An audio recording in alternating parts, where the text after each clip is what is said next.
Python trabalha com threads, vamos importar o pacote threading.thread, certo? Ou seja, from threading do pacote thread, importe a classe thread.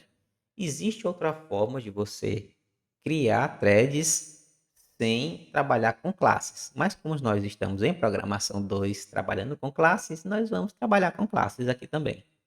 Então, para dar funcionalidade às nossas threads, devemos estendê-las, ou seja, estender da classe thread e substituir o método run. Após criar o objeto da classe estendida, inicia-se a thread através do método start. A gente chama o método start e dentro do start chamará o método run. Tá aqui a nossa primeira classe, é a classe myThread. Ela estende a classe thread. Veja que para eu poder fazer isso dar certo, lá em cima do arquivo eu fiz isso daqui, certo? Se eu não fizer isso daqui vai dar erro, o programa não vai saber o que é que significa thread. Bem, após a importação, está aqui o nosso construtor init. Eu vou passar o ID. O ID é um número identificador para identificar qual a thread, se é a thread 1, thread 2, thread 3. E aqui eu tenho o self.id que recebe esse ID. E está aqui o método run. Então, como foi falado, eu tenho que implementar o método run obrigatoriamente. Então, está aqui o run self. Ele vai fazer o que? Vai imprimir olá mundo com threads, só isso. E depois, na próxima linha, thread número, o que estiver dentro da variável self.id, e desce a próxima linha. Tem uma lista de threads e eu tenho um número de threads, será 40.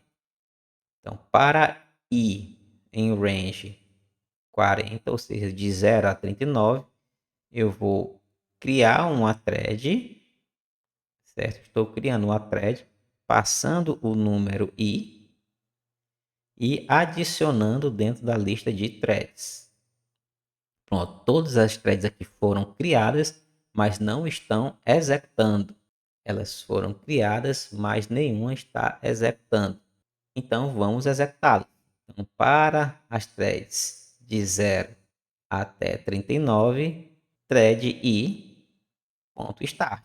Ou seja, o start vai chamar o método run. Ou seja, eu vou startar todas as 40 threads. O próximo comando é imprimir fim. Veja o seguinte, pessoal. Comecei, ó, olá mundo com threads, olá mundo com threads. Epa, não era para ser olá mundo com threads, thread número alguma coisa? Então veja que eu comecei a executar uma thread, antes de finalizar a primeira thread, eu já comecei uma outra thread.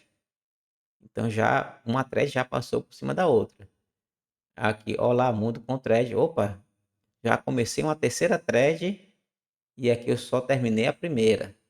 Aqui eu terminei a segunda, aqui eu comecei mais duas threads e assim vai. Veja, professor, isso ficou uma bagunça. Exatamente. Nós temos 40 threads executando ao mesmo tempo e elas estão disputando a impressão no monitor. Quem é que controla isso? É o sistema operacional. Então, o sistema operacional vai, olha, agora eu vou dar a vez para a thread 10, agora eu vou dar a vez para a thread 2, depois eu vou dar a vez para a thread 39 e assim vai. Então, é o gerenciador de processo do seu sistema operacional que vai determinar quem é a próxima thread que vai ter acesso ao terminal que vai imprimir na tela. Pode haver concorrência entre recursos. Esse recurso é o quê? De entrada, eu errei aqui, desculpa. Entrada e saída de dados. Entrada do teclado, de um arquivo, de uma conexão de rede. Saída para um arquivo, para a tela, conexão de rede, leitura, escrita, não importa, né? Numa variável, numa célula de memória, vai ter essa concorrência. Então, essa concorrência, isso aqui é um exemplo da bagunça que pode ser essa concorrência a um determinado recurso. Porque não é sequencial, é paralelo, é um monte de coisinhas executando ao mesmo tempo, tentando acessar um recurso ao mesmo tempo. Neste caso aqui, as threads disputam pela saída na tela. Após o último start, foi lá na thread 40, o print fim será executado. Terminou o último start, imediatamente ele já imprime fim. Mas isso não quer dizer que as 40 threads já terminaram. Ou seja, as 40 threads ainda estão se matando lá, tentando imprimir na tela, e o sistema operacional já emendou logo aqui um print fim. Imprime thread, termina thread, nova thread, fim. Então, bem que a 40ª thread foi iniciada e logo em seguida o comando print. Mas mesmo assim ainda tinha várias threads que ainda não foram finalizadas. Por quê? Porque é paralelo, não é sequencial. Evitar concorrência é o principal desafio dos programadores. O método print padrão não evita concorrência. Uma impressão pode ser misturada com outra. Nós podemos usar uma barreira. Seria uma barreira. Olha, para todo mundo aqui. Quando todo mundo terminar, aí sim a gente passa para o próximo comando. A saída da tela está em disputa por várias threads ao mesmo tempo. Uma barreira sincroniza o acesso. E aí também podemos criar uma região crítica. O que é uma região crítica? É um fragmento de código, é um conjunto de instruções que você pode ter diversas threads ao mesmo tempo executando, mas só uma pode estar naquela região crítica. Vamos lá ao exemplo 2, que é o exemplo 1, só que agora com barreira. É a mesma importação from thread, import thread e também o lock. Lock é o que nós chamamos de cadeado ou barreira, é uma trava. A barreira cria uma região crítica, é uma zona de exclusão, só haverá uma thread por vez dentro da zona de exclusão. Aquela que foi sorteada, aquela que entrou na zona de exclusão, ela tem acesso ao processador, todas as outras ficarão aguardando. Também temos, pessoal, o start e o join. O que significa isso? Nós falamos que todo processo tem uma thread principal, né? A thread main ou a thread master, e essa thread master ela cria várias threads. Então veja que é um modelo fork join, fork do inglês garfo, né? Com vários espetinhos, cada espetinho desse seria uma thread, e aqui nós temos uma barreira. Então, quando todas as threads terminar, junta o processamento de todo mundo, e aí nós fazemos o sequencial. Depois, divide novamente, faz a parte paralela, junta todo mundo, depois faz o sequencial. Ou seja, a gente fica alternando entre a região paralela e a região sequencial. Região paralela, região sequencial. Então, o start distribui o processamento. Então, eu faço aqui um start, né? Lá no nosso programa nós fizemos 40 threads e agora nós faremos um lock, né? Uma trava esperando as 40 terminarem para só depois ir para o próximo comando. E logo em seguida nós temos um join para agrupar. Então o join aguarda todas as threads chegarem neste ponto para poder continuar. Então quando todas, absolutamente todas chegarem aqui, tiverem finalizado, aí sim é que eu posso ir para a parte sequencial. Está aqui novamente a exemplo 1.1, que é o nosso exemplo 2 aqui, né? My thread, novamente, ela estende de thread. Está aqui o nosso init, certo? Então eu preciso informar o ID e também a barreira. Então self.id recebe esse ID e self.barreira recebe essa barreira. Com essa barreira passa, ou seja, aqui eu criei uma região crítica. Então eu vou dizer o seguinte, olha, para todo mundo aqui, para as 40 threads, eu vou pegar uma. Aí das 40 eu peguei uma, só aquela thread pode agora imprimir Olá Mundo com thread, vai imprimir thread número, vai informar o ID, próxima linha, né? Quando ele sair, aí eu vou das 39 que sobraram, eu pego, escolho uma e venho para cá. Faz a mesma coisa e assim sucessivamente até que todas tenham terminado este último comando aqui. Quem é barreira? É um objeto da classe lock. Threads é a nossa lista de threads. A quantidade de threads, 400 threads. Então, para ir no range, num thread, ou seja, de 0 até 399, nós vamos adicionar uma thread dentro da lista de threads e para todas essas 400 threads, elas compartilharão a barreira, o lock. E aqui, para ir de 0 a 399, vamos fazer o start e dizer para todas elas join. Todas vão imprimir, imprimir, imprimir, imprimir, imprimir. E só depois que todas terminarem, ou seja, imprimir isso daqui, é que finalmente será impresso por último o fim. 393, 94, 95, 96, 97, 98, 99, fim. Desde que o fim foi realmente só depois que a última thread chegou no bloqueio lá no log. Não garante a ordem de impressão, não necessariamente ele vai fazer 393, 394, 95, 96, 97, 98, 99. Pode ser que bem aqui seja a segunda, a terceira do centésima, sexagésima, não sei quanto, e assim sucessivamente, certo? Essa sequência aqui não necessariamente ela será sempre na ordem. Por quê, professor? Aqui deu certo porque são comandos pequenininhos, né? Imagine que agora se você tivesse um cálculo bem maior, então isso daqui poderia facilmente sair dessa sequência. Então não garante a ordem da impressão, né? Mas garantiu prints corretos. Olá mundo threads, logo em seguida thread, número, não sei o que, ela sempre foi isso daqui, né? Não teve aqui olá mundo threads, olá mundo threads, olá mundo thread, thread número, não sei o que, thread número, não sei o que. Esses comandos aqui, executa esse e depois desse. Executa esse depois desse. Executa esse depois desse. Executa esse depois desse. Então a impressão foi correta, né? Mas essa ordem aqui, 300, 93, 94, 95, 96, não necessariamente vai ser nessa sequência. Então, o join garante que o próximo comando, que é o print fim, só seja executado quando todas as threads finalizarem. Vamos utilizar agora alguns exemplos mais interessantes. Veja, pessoal, nem sempre você tem um programa que ele é 100% paralelizável. Procurem aí o que significa lei de Amdahl, que nos garante qual é mais ou menos o tempo e desempenho de um programa paralelo. Então, um programa paralelo, ele depende muito principalmente da parte sequencial. Criei um programa com 40 threads, quer dizer que ele vai ter um aumento de desempenho de 40 vezes? Não, porque tem uma parte sequencial e tem uma parte que é paralela. Tem uma parte sequencial e uma parte paralela. Então, não é porque você dividiu isso e gerou 40 threads aqui que você vai aumentar o desempenho daqui. Então, existe uma alternância entre trechos sequenciais e trechos paralelos. Utilizaremos o mesmo esqueminha fork enjoy. Então, vou mostrar alguns exemplos aqui de como criar, resolver problemas paralelos, né? É lógico que esses são exemplos simples, né? Você não vai poder usar esse conceito para todos os casos de paralelismo, né? Mas serve para a gente amadurecer algumas ideias. Então, eu tenho aqui o primeiro problema, eu quero somar duas listas. Então, imagina que é o seguinte, que eu tenho a lista A, lista B, e eu quero somar cada elemento de A e gerar o valor em C. O valor aqui na posição 0 de A, vou somar com o valor da posição 0 de B e armazenar na posição 0 de C. Então, aqui, assim sucessivamente. Cada coisinha dessa é uma thread diferente, certo? Ou seja, C na posição I será a soma de A na posição I mais B na posição I.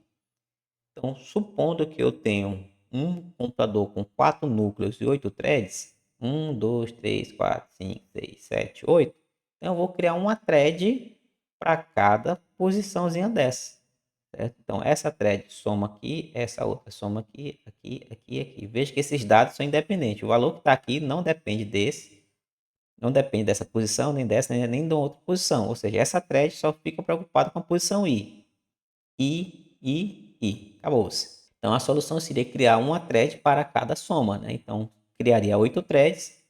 Essa só cuida dessa, o próximo dessa. Foi o que foi feito aqui do lado. Então, tá aqui o int, tá aqui o ID. O ID é o índice aqui, certo? Índice. O que é que eu vou fazer no método run?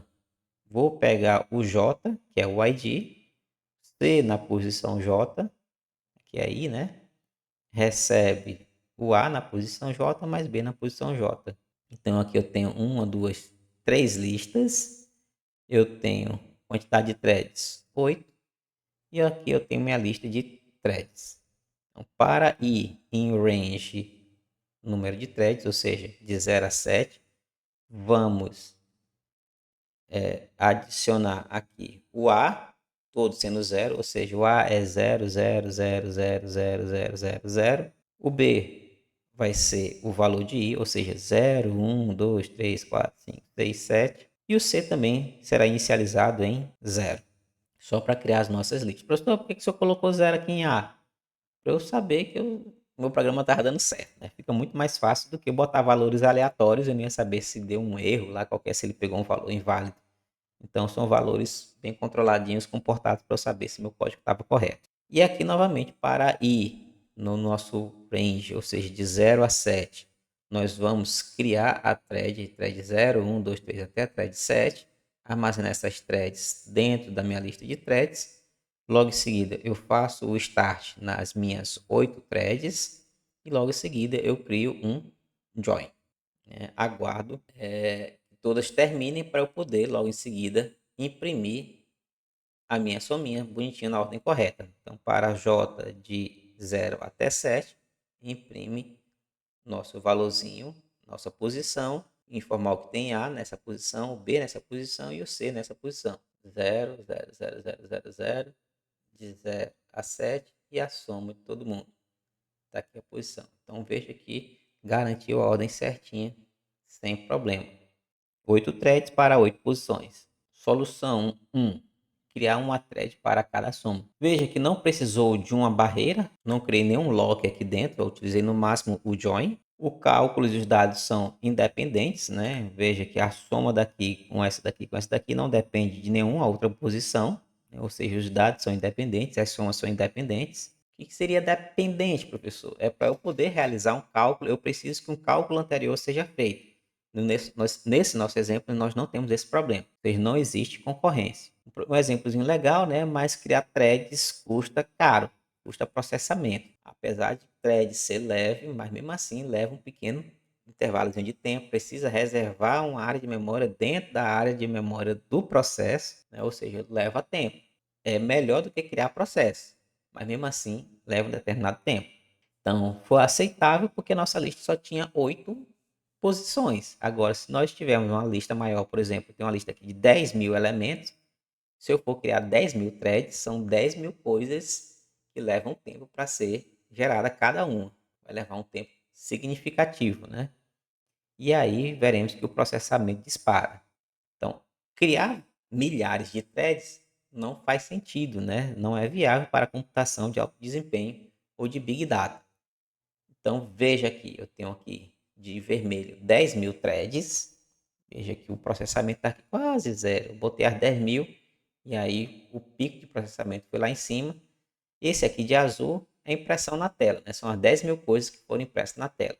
Então, imprimir na tela leva muito mais tempo, né? Sai do processador, passa por todo o barramento da placa-mãe, até chegar na placa de vídeo, da placa de vídeo chegar no monitor, né? Então, isso aqui leva bastante tempo. Então, aqui a gente desconsidera esse segundo pico, né? Que isso daqui não é processamento, é só saída. O processamento é isso daqui. Então, veja que o processamento levou um certo tempo para criar as 10.000 threads. Peguem um código e façam as suas modificações. 5.000 threads, 10.000 threads.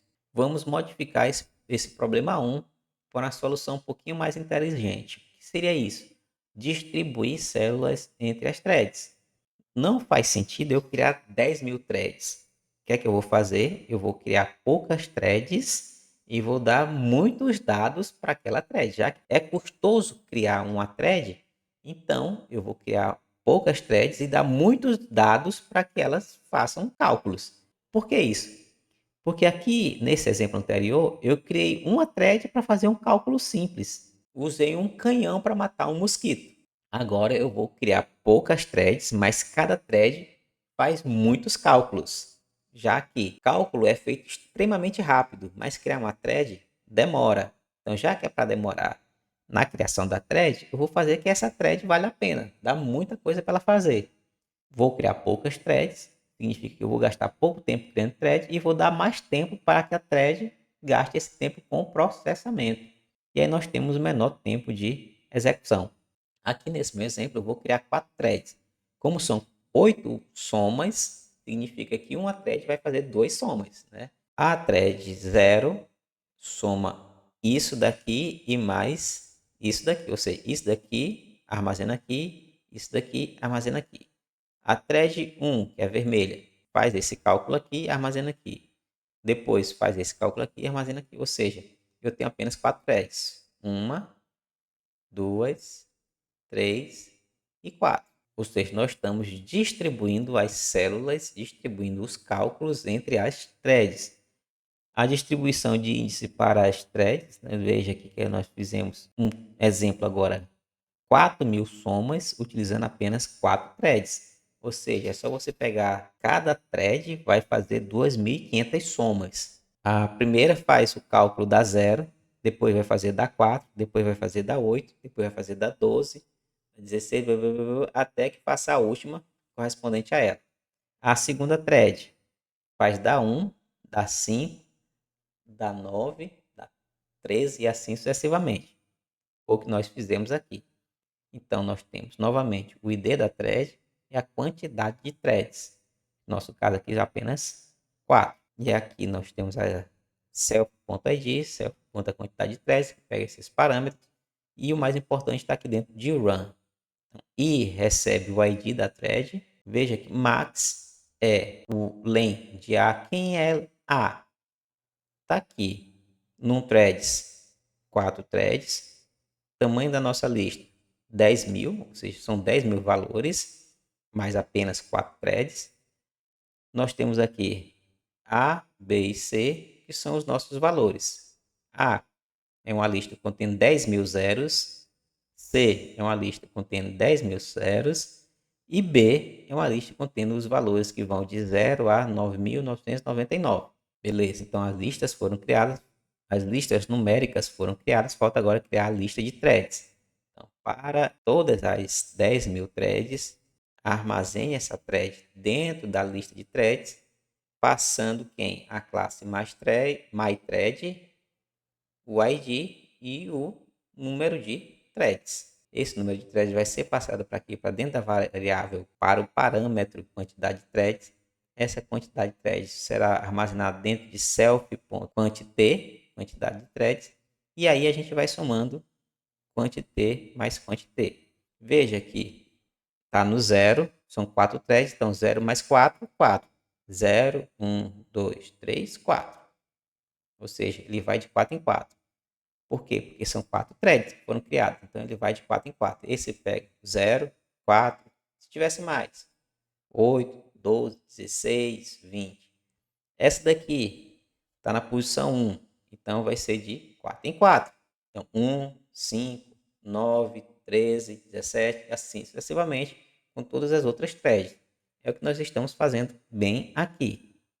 Então, logo em seguida, nós fazemos o start. E aqui nós fazemos o join. Cada thread fará 2.500 cálculos. Quando todas disserem terminei, pronto, aí sim nós iremos imprimir as 10.000, os 10.000 somas. Então, resultado do exemplo 2. Então, melhorou, né, mas existe o princípio da localidade. O que é isso, o princípio da localidade? Nós falamos que os nossos computadores atuais são baseados na arquitetura de von Neumann, que dados e instruções estão na memória, estão na sequência e as instruções são executadas em sequência. Como assim? Se eu estou na instrução 100, a próxima é 101, 102, 103, 104, 105. No nosso computador existe um negócio chamado memória cache, que é a memória que está entre os registradores do processador e a memória RAM. A memória RAM é bem distante do processador, ela é extremamente lenta, então leva muito tempo para um dado pedido pelo processador ser entendido lá na memória RAM e ser transportado da RAM até o processador, certo? É uma lesma carregando o elefante nas costas. Em vez de eu ter que ir lá na RAM pegar um único dado, eu pego logo um monte de dados e deixo aqui na memória cache. A memória cache hoje está dentro do processador. Então, em vez de eu pegar um, eu pego logo milhares e deixo ali dentro da cache. E os próximos dados, pelo princípio da localidade, significa que as dados e instruções estão próximas. Então, se eu for buscar agora 101, então, se eu tenho que ir na memória RAM, eu não vou pegar logo a 101. Eu pego a 101 até a 1000 e tanto. E já deixo logo dentro da cache. E os próximos 1000 acessos, será tudo na memória cache, que é muito mais rápido que eu ter que ir lá na memória RAM. Se por acaso eu tenho uma quantidade de dados muito grande, pode ser que o dado que eu estou procurando não esteja dentro da cache. Se não está na cache, eu vou ter que ir na RAM buscar. Se não estiver na RAM, eu vou ter que ir no HD buscar. E aí é que demora mais ainda. Mas como eu estou pegando muitos dados, cada thread precisa de 2.500, elas estão espalhadas de 4 em 4, pode ser que o dado que uma thread está precisando não está na cache. Se não está na cache, eu vou ter que ir na memória RAM, verificar se está lá. Se não tiver, eu vou ter que ir no HD e buscar para jogar para RAM, para jogar para cache, para jogar para dentro registrador dentro do processador, certo? Então isso pode aumentar perda de desempenho pelo fato do dado não estar dentro da cache, certo? Então veja que melhorou bastante aqui, o picozinho aqui já caiu bastante. Imagine se eu tivesse 100 threads. Então um dado estaria aqui, a próxima só 100 unidades mais para frente, outra só 100 unidades mais para frente. Então isso daqui, essa metodologia não é legal, certo? Melhorou muito, não, mas vamos evitar o problema lá do princípio da localidade. Então dados espalhados podem gerar muitas trocas de contexto ou cache miss, ou seja, o dado que o processador, que a thread está procurando não está dentro da cache, e aí vai ter que fazer consultas na RAM, consulta em HD. Isso você pode ver nas disciplinas de arquitetura de computadores, isso pode gerar perda de desempenho.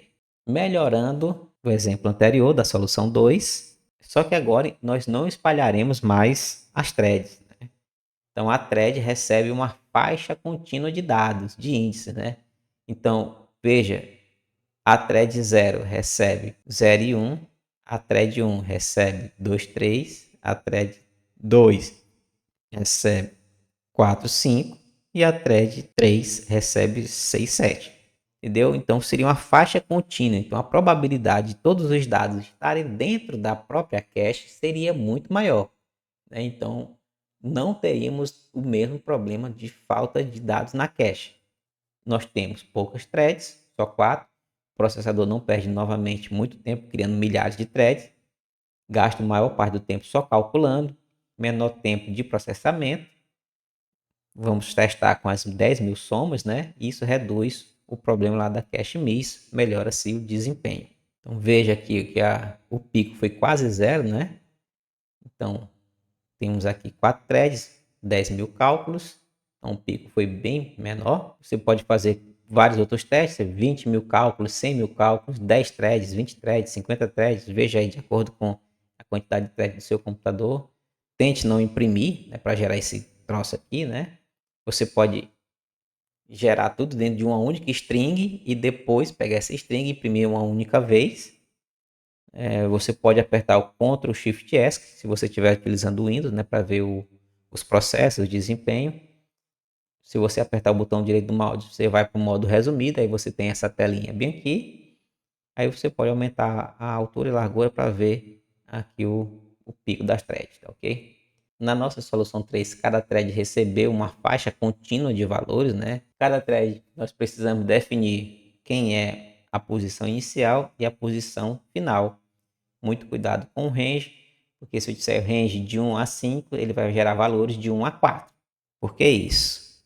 Bem aqui. Então, se eu vou do início até o fim, ele vai do início até o fim menos 1. Vamos entender. Então, eu tenho aqui a quantidade de threads, só 4. Tamanho da minha lista, 10.000 valores. Nós temos a lista ABC, os numéricos ABC, e temos threads, que é a nossa lista de threads. Acrescentamos 10.000 valores em A, 10.000 valores em C, e os valores de 0 a 9.999 na lista B. Criamos as nossas threads com seus identificadores, passamos o número de threads, iniciamos as 4 threads e aqui nós dissemos, olha, 4 threads, só partam para cá quando cada uma das 4 tiverem terminado seus 2.500 cálculos. Depois que todas estiverem terminadas, vamos imprimir o índice e o somatório de cada um. Quem são as nossas threads? Nós passaremos o ID, o número de threads. ID, ID, ID. Quantidade de threads, número de threads, quanti threads, né? Quant. Método run, temos aqui o tamanho da faixa. O que é o tamanho da faixa? Então, 10.000 dividido por 4 dá 2.500. Ou seja, cada thread tem uma faixa de 2.500 cálculos para ser feito. Como é que eu calculo o início? É o ID da thread vezes o tamanho da faixa. Como a primeira thread é 0, então 0 vezes qualquer coisa é 0. Então, começa na posição 0 e aqui vai de 0 até o tamanho da faixa. 0 mais o tamanho da faixa, o tamanho da faixa é 2.500, então vai in é 0, fim é 2.500. Só que aqui vai de 0 até o anterior da faixa, ou seja, vai do 0 até 2.499, ou seja, as 2.500 valores, as células que precisam ser somadas. Quando for a thread 1, o tamanho da faixa continua sendo 2.500. 1 vezes 2.500 dá 2.500, certíssimo. Por quê? Porque a última thread foi só até 2.499. Então, essa aqui vai de 2.500 até, aqui recebe quem? 5.000. Só que aqui vai de 2.500 até o anterior de 5.000, certíssimo. E assim sucessivamente para a próxima, para a próxima, para a próxima, para a próxima. Quantas threads você tiver dividido.